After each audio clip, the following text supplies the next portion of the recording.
Hi there, and welcome to my Fashion Stories Box podcast, a podcast about stories in fashion history. I'm Catherine, and I am so glad to welcome you here.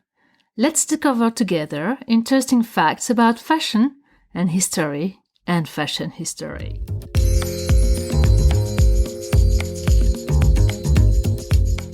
The Roaring Twenties.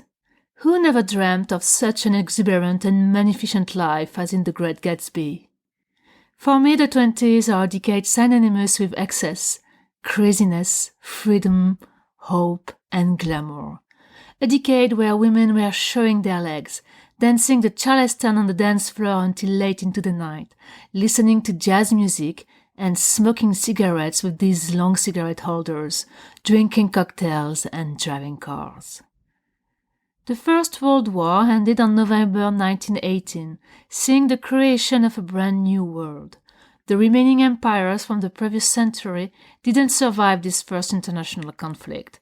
The Russian Empire, already fragilized by its internal weaknesses, collapsed with the October Revolution in 1917.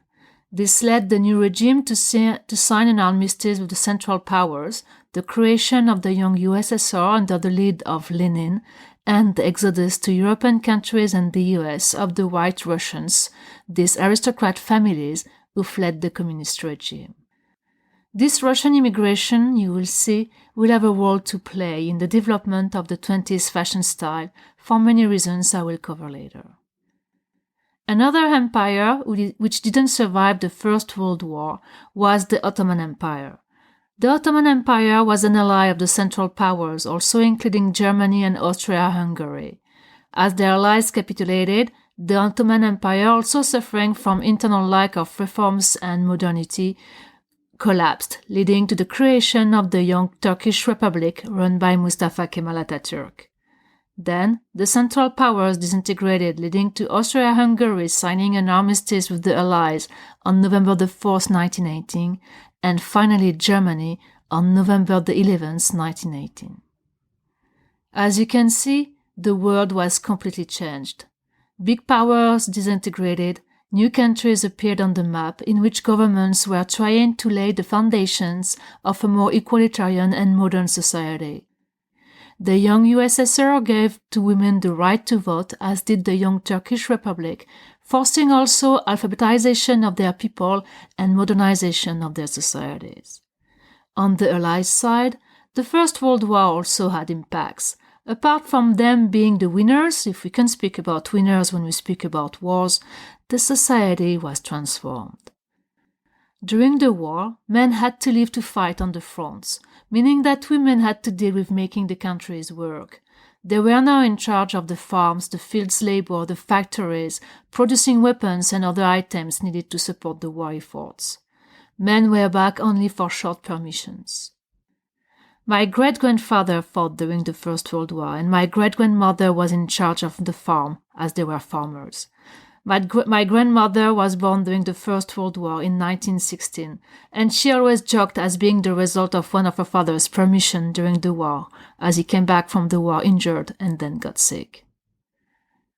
Out of necessity, women had to leave their comfort zone to handle men's job. You can imagine that when the war was over and men came back, women didn't accept to gently go back to the kitchen, preparing meals, raising children, and keep it quiet. They tasted what was freedom, started to fight for their rights, asking for equality and dressing the way they wanted to be dressed. This was the context for the Roaring Twenties. After the war, and maybe because the war happened, the world opened up in a sense. People lived horrible years and wanted to forget about them.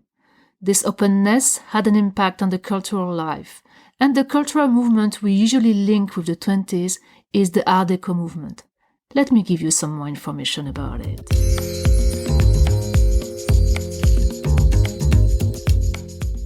Art Deco is the abbreviation of Art Décoratif, meaning decorative arts. This movement started before the First World War in France and is characteristic of the European society during the 20s and the 30s. It's a style of visual arts, architecture, and designs.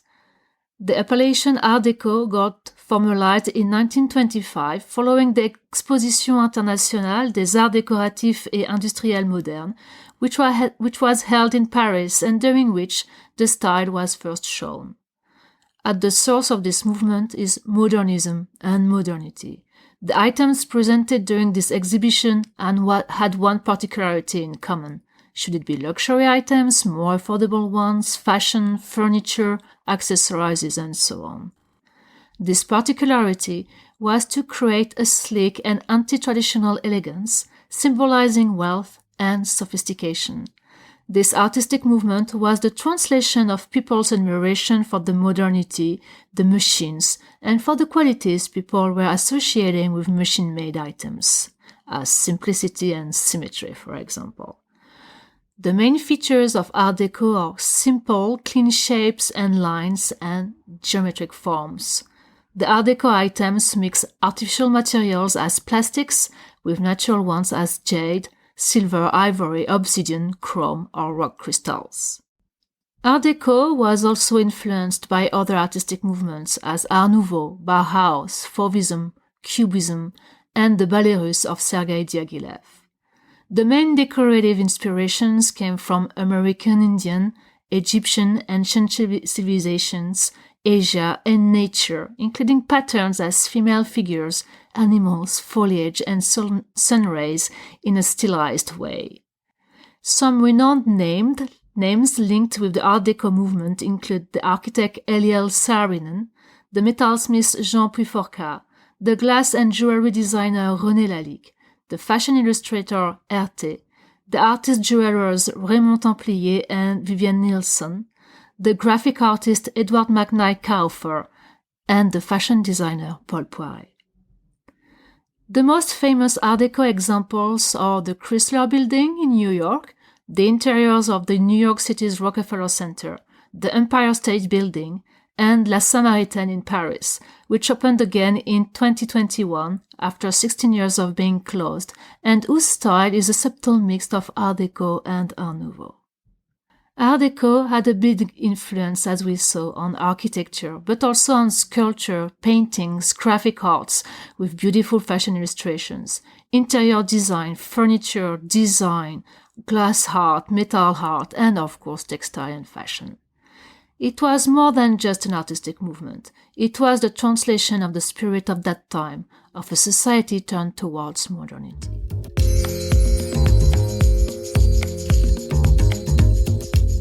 From a fashion point of view, the 20s were as exciting as the Art Deco movement itself, where fashion and art influenced each other. One noticeable event was the Sergei Diaghilev's Ballet Russe representations in Paris starting from 1909. One of the costume designers was Léon Bax, who, according to the Parisian fashion magazine Art Goût Beauté of March 1925, quote, "give to the Parisian dresses an exotic touch, flowers fabulously disturbing, patterns slightly reminding cubism in which enter fragments of crushed mirrors, sparkles, large sequins, everything that reminds the tackiness of the Oriental bazaars." Unquote. One designer who surfed on that Ballet Russe vibe was Paul Poiret. Even before Coco Chanel, Poiret is the designer credited to have freed women from the corsets. In the US, he was known as the King of Fashion, and in France, he was nicknamed Le Magnifique. Paul Poiret is considered as a precursor of Art Deco fashion. He would put the Orient at the heart of his designs and transformed his clients into harem girls or geishas through the use of bright colors and interesting silhouettes for that time, as his lampshade tunic and harem trousers. He played a lot with draping against tailoring and took inspiration for his designs from the chiton of ancient Greece, the empire high-waisted dress, the Japanese kimono and kaftan from North America and Middle East. A true cultural and historical melting pot. The Oriental cuts launched by Poiret would be at the origin of the flapper style of the 20s.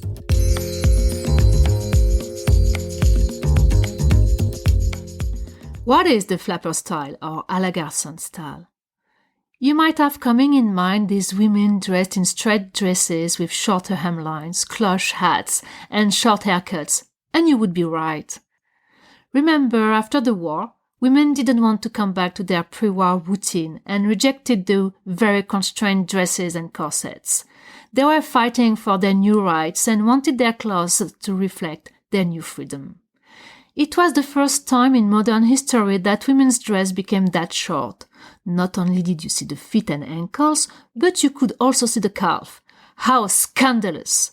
You can imagine not everybody was happy with that, and the old generation certainly had a word to complain about this new indecency. The style of that era was the contrary of the pre-war style, which celebrated sculptural women with forms that would be exaggerated with corsets or paniers, these underskirt structures added to give volume. The 20s were the celebration of androgyny. The lines were straight with no parts of the body emphasized one way or the other. The breast and waist weren't marked, and the hips were underlined with a belt effect on the dress, thus dropping the line of the natural waist. No corset, easy to wear and comfortable underwears, rising hems revealing the legs, stockings from lighter colors. This flapper style was a celebration of the new woman, a young, androgyne, and free spirit. To this emancipation of women which influenced the style of dresses they would wear, you also need to add the rise of sports practice as swimming, tennis. People needed to have clothes not only for business, work, or official purposes, but also for casual and sports ones. This is the rise of casual wear. This new trend saw the appearance of pajamas, inspired by the ballet russe costume and Paul Poiret's harem pants as the perfect beach outfit and the chic and original evening wear to have. Sportswear inspirations would open the door for casual wear and the simplification of the dress, thanks to soft fabrics as silk, jersey, or kasha, a fabric obtained out of wool and goat hair. The first designer to translate this casual wear and sportswear trend in fashion was Jean Patou. He would make comfortable dresses and ensembles out of jersey to be worn at the beach, Deauville and Biarritz being the place to be at that time, and to the mountain. But Jean Patou would also be known as the first collaboration between a fashion designer and a sportsman, here a sportswoman, Susan Lenglen. She was a famous tennis player and would be spotted wearing a white ensemble by Jean Patou on the tennis court in Wimbledon in 1922. And in 1925, Jean Patou would open the first sportswear fashion line in haute couture, Le Coin des Sports, the corner of sports. His main competitor on that market segment was, you may have guessed, Coco Chanel. For her, simplicity and comfort was at the heart of true fashion and elegance. She is often credited to have freed women from corsets and to have launched the casual wear fashion, even if, as we just saw, it was not entirely the case. I mean, she was not the only one, but I guess she was very good in marketing to make people forget about Paul Poiret and Jean Patou. This being said, her legacy on fashion is not to be minimized. She did popularize the sporty and casual chic as the feminine style post-First World War, not to forget about the little black dress every woman has to have in her wardrobe until today. Thanks to her active social life and many lovers, she would take inspiration from the environment and make mainstream some items as jersey or menswear-inspired cuts and outfits for women. Her romance with the Grand Duke Dmitry Pavlovich Romanov made her look at the traditional Russian costume and at the embroideries. They inspired her for some dresses embellishments, and her fascination for embroideries would lead her to open an embroidery studio, Kitmir, led by the Grand Duchess Maria Pavlova Romanova, sister of the Grand Duke Dmitry Pavlovich, and in which aristocrat Russian women who fled the communism and who learned to embroider during their childhood were able to find jobs. Being part of the Russian Immigration Society in France, Coco Chanel also designed costumes for one of the ballet russe shows, The Blue Train, in 1924, She would design sets and outfits out of jersey. And her romance with the Duke of Westminster in the late 20s would make her wear and adapt menswear items as blazers, pants, polos, and the English tailoring and fabrics as tweed. But not everybody was a fan of this androgyne à la garçon style. Some people wanted feminine cuts. The anti-flapper movement was incarnated by designers as Jeanne Lanvin and the robe de style. A robe de style was characterized by a very full skirt which was inspired by the 18th century gowns and crinolines. It would sometimes require side hoops, underskirt structures shaped like small baskets, and worn at the hips level. The top of the dress itself was quite fitted to the body and the waist was at its natural level. The complete opposite of the flapper's dress. This type of dress was considered as more feminine and romantic. Robes de style were usually worn for formal occasions as weddings, garden parties, or balls. And the designer usually associated to the robe de style style is Jeanne Lanvin. She created this type of dress for her own daughter, which was then adopted by young women and older women alike. Madeleine Vionnet offered a good compromise between the robe de style and the flapper dress. A signature style was draping and playing origami with pieces of fabrics. She also invented the bias cut, a way to cut fabrics on the baya to make it more fitted to the curves of the body. Her sources of inspiration were ancient Greece and Japan, and during the 20s she would experiment a lot with draping techniques, cutting, and geometry. She would literally create sculptures out of pieces of fabrics by sewing together squares, triangles, or circles. A bit à la Iris van Herpen, if you like. Contrary to Coco Chanel, who created the modern woman's wardrobe based on the men's wardrobe, Madeleine Vionnet would only take into consideration the curves of the female body and see how the fabrics could complement it.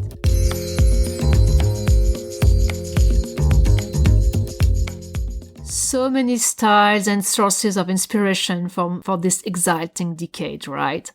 I already mentioned the Russian influence and inspiration with the embroideries.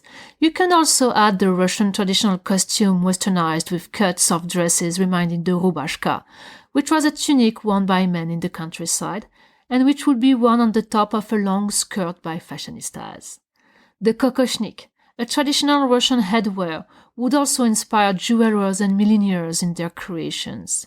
And finally, the mixing of fabrics and fur was also a 20s classic coming from Russia.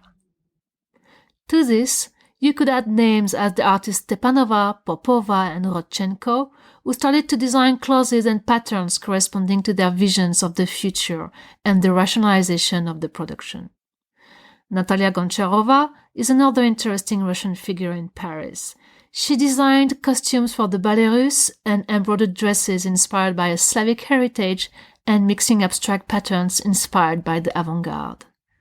And the last name for this Russian vibe is Sonia Delaunay. Born in Ukraine, she married the French painter Robert Delaunay, and Sonia started to create fabrics by sewing together parts of smaller pieces of fabrics, reminding a bit the patchwork process mixed with embroidery process.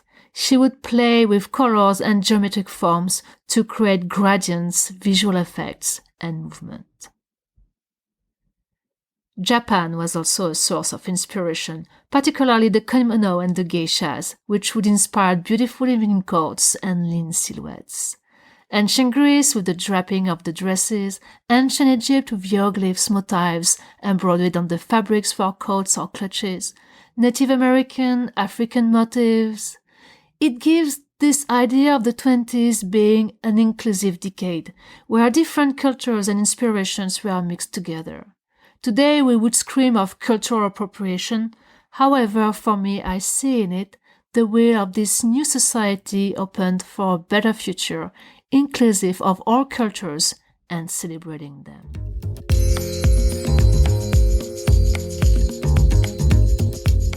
The 20s were also the decade of jazz, Charleston, euphoria, and exuberance. Bars, ball venues, concert places, theaters, restaurants were places to socialize, see and be seen. You would go to a show of Sidney Bechet or Louis Armstrong or Josephine Baker and then right to the dance floor. People were partying hard during that time, and of course you needed to have the right dress to sparkle on the dance floor and to dance all night long on these fantastic rhythms. At the beginning of the decade, evening dresses were long and lean, usually without sleeves. They would be embellished with embroideries or draping effects. By 1925, they became shorter, brighter, sparklier. Beads, sequins, and feathers, everything was thought to enhance the movement of the dancer. Everything had to glitter. Jean Patou even noticed that it was the taste for dancing that determined the line of evening gowns and influenced their decoration. The beaded fringes at the bottom of the dress and feathers attached to thin fabrics were swaying at the rhythm of jazz and charleston. These sparkling dresses were accessorized with feather scarves, tiaras, headbands, and heeled shoes. And as these dresses were usually sleeveless, you would see the whole arm and underarm. Nature has it that we grow hairs under the arms, and it wasn't that elegant, right? So women started to shave their underarm. Add to this that dancing as crazy on the dance floor makes you sweat, and you didn't want to smell bad, right? Especially when you were dancing with your date or crush. And the second revolution was using deodorants to diminish body smells. When I told you this decade was extraordinary. On their naked arms, women would wear bracelets and cuffs, and one fashion of that time was to wear arm cuff, worn high on the arm as well as ankle chains. No, we didn't invent anything with our ankle chains on the beach during summer. If you wanted to stand out from the crowd, you could even wear beautiful silk-painted pajamas. Yes, right, straight to the bed after dancing without needing to change. A dream. Anyway, on the top of these magnificent evening outfits, you would wear a sumptuous long coat looking like a kimono with a fur collar and in which you would feel like in a cocoon. At least, this is the feeling I have when I see pictures of illustrations of women of that time in such coats. Shall we talk now about accessories? I'd like to start with the underwears. As you noticed, corset disappears. Hurrah! The corset is dead! The new dressing style revolutionized the type of underwears women needed to wear, and it simplified it too. The corset was replaced by the first bras. They are so cute! And the traditional underwear were a combination of in silk or artificial silk in nude tones, including a top and panties. Stockings also changed colors. When the dresses were longer and you wouldn't see the legs, stockings were usually of dark colors. But with the hems rising and the legs being shown, stockings came into the spotlight. The colors used were more nude and natural colors. They could be embroidered in cotton, silk wool, or artificial silk, and they would be fixed on the legs with garters. Not only did the hems of the dresses become shorter, but so did the hairs. Fashionable women would cut their hair short, a sort of carré, a bit higher than the jawline. They would have bangs and would style their hairs with waves effects.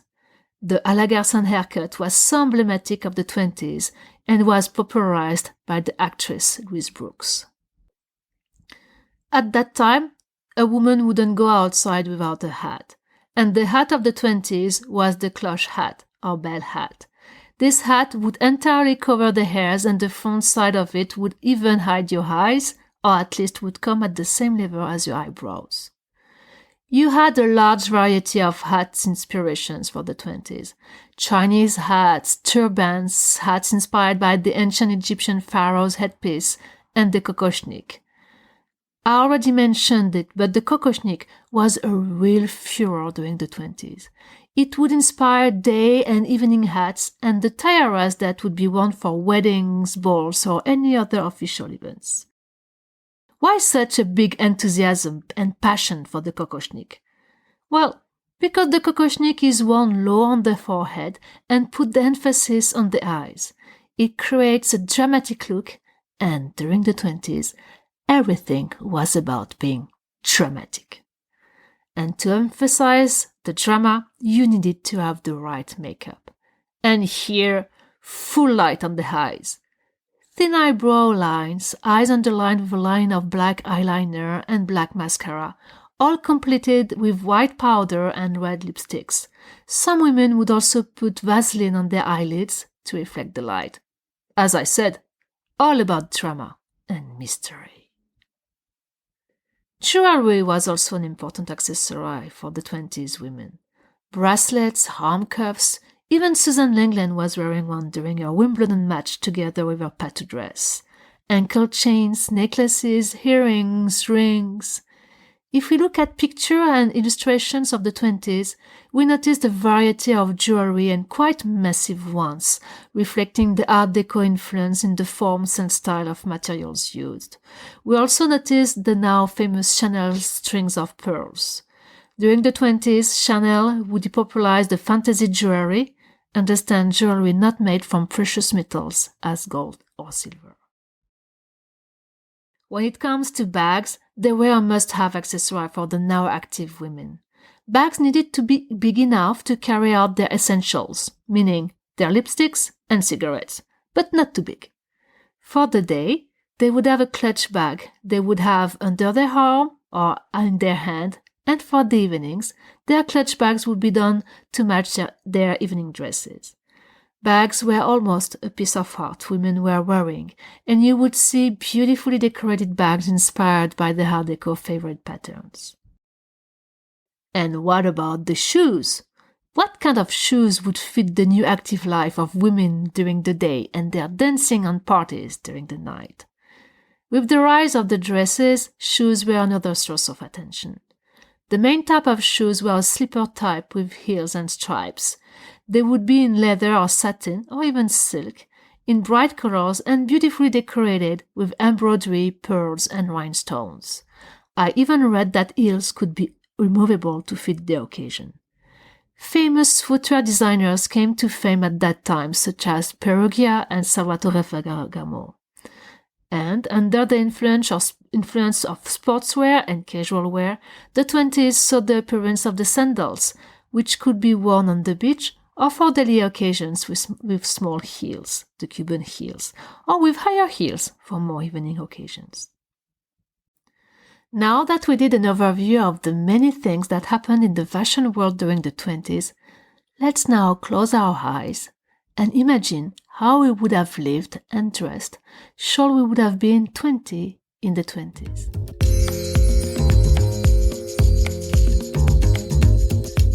Let's follow Odette, a 20-year-old young woman living in Paris and working as a secretary. Odette was a young girl during the First World War, but she remembers all the sacrifices and works her mother had to do during that time.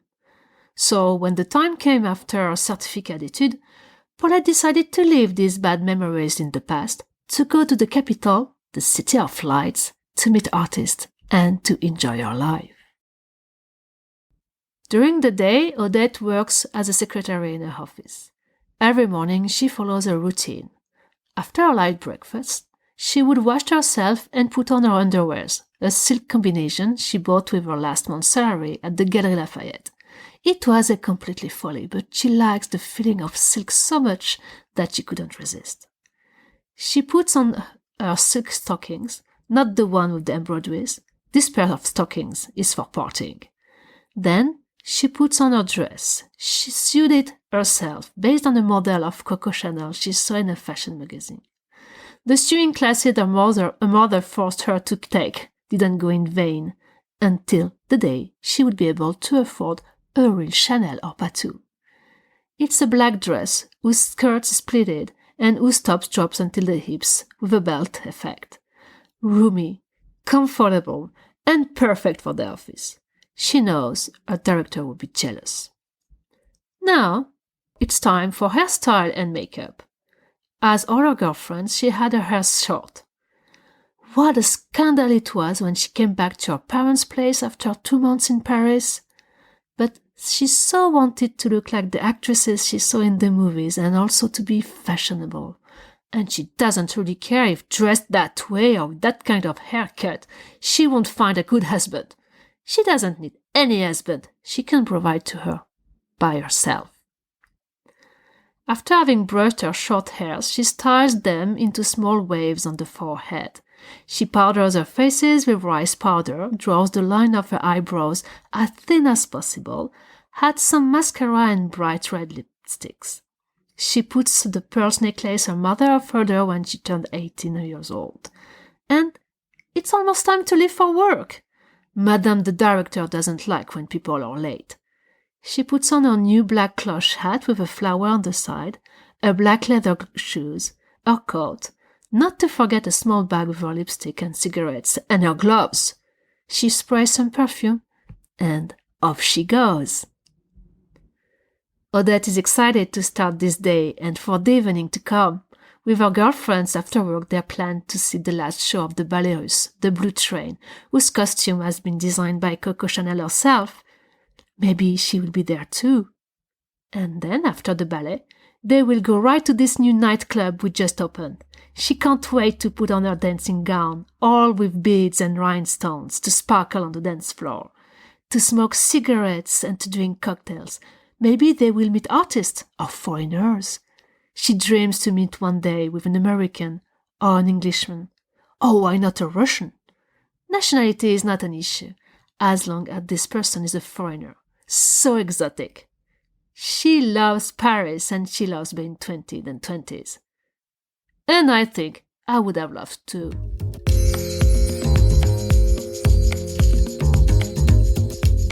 The 20s were the decade of women and for women. The Art Deco movement put women at its center of creation, and fashion designers created dresses reflecting the new active way of life of women, dresses adapted to this new life and enabling them to freely move, jump, and enjoy themselves. For me, this period of time is an important one, not just for this unprecedented freedom women obtained, but also from a personal side. As I mentioned, my grandmother was born in 1916, and by the end of the 20s, she was a teenager. So she's been influenced by this 20s craziness, even if she was living in the countryside. She went to school, not something common when you were the daughter of a farmer in the 20s. She studied sewing, as her mother. She had her hair cut short. She married late, for her generation, had my father late also. But for me, she represented the strong and free woman of the 30s. She was a kind of feminist, always pushed us to be the best at school in order to find a good job and not a wealthy husband. It was the priority. The priority was to be a free and independent woman. She was elegant, always had a small accessory, a scarf, a pair of gloves, a hat. She may not have worn any Chanel, Lanvin or Vionnet, but she still had this elegance, this minimalistic one, this true elegance dear to Coco, which made her say that the true elegance is the one we don't notice. Thank you for listening. I hope you liked this story of the magnificent 20s and the Art Deco fashion, and that you learned more about this fabulous period of time. Feel free to subscribe to the podcast wherever you listen your podcasts, to follow me on at my Fashion Stories Box podcast, and to have a look at my blog to complete the podcasts with some visuals. And if you like my podcast, feel free to leave a comment or a review. I will really appreciate it. I am Catherine, and this is my Fashion Story Box podcast, a podcast about stories in fashion history. See you next week for a new Fashion Story Box.